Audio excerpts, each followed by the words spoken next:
From then on, Thomas Edison was treated like a deity on earth. Americans were asked who were the two most important people in the history of the world, and invariably the top two people were Jesus Christ and Edison. The image from newsreels is Edison as an old man, frail and deaf. In fact, Edison was his generation's best and brightest. He perfected machines no one else had even dreamed of.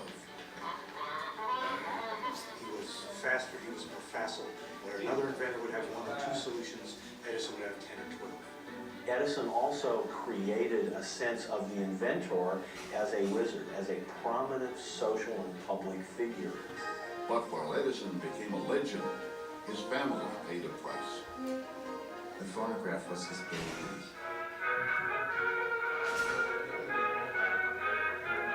These were his family. His inventions were his family. Those inventions delivered the nation into a new century, and they delivered the world into a new age. If it means anything to be a genius, he was a genius.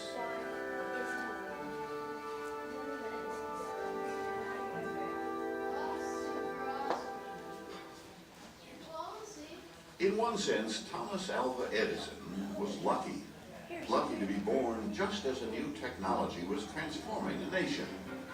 Telegraph poles were going up from coast to coast. America was getting wired. For the first time, people could communicate instantaneously over long distances. The clickety-clack of the telegraph forever changed the social and economic fabric of the United States. It was in 1844 that Samuel Morse sent the first telegraph message from Washington to Baltimore. And it was just 3 years later that Thomas Edison was born in Milan, Ohio, a river town near Lake Erie. It was the best of times in Milan, one of the busiest shipping ports in the country. His father Sam ran a timber business. He was prosperous enough to buy a comfortable house in Milan. As a boy, Tom Edison hung around the shipyards, forever asking questions.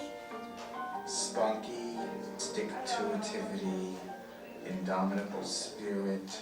These are qualities that I think do characterize him from a very early age. But when Edison was 7, Milan fell into economic decline. So did the Edison family. They moved north to Port Huron, Michigan, another shipping town just across the river from Canada. Sam Edison tried various schemes to make money. At one point, he built a 100-foot tower and charged 25 cents for a bird's-eye view of the area.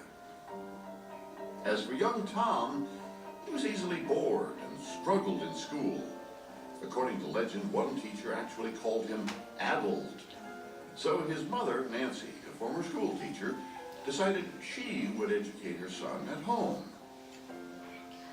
He was capable of so highly focusing himself that he appeared to be learning disabled. And that, I think, is probably why his mother decided to keep him at home and educate him at home anyway, because she knew he was smart. Edison started reading everything he could get his hands on. He was surrounded by books, and he was surrounded by people who were literate and who valued education.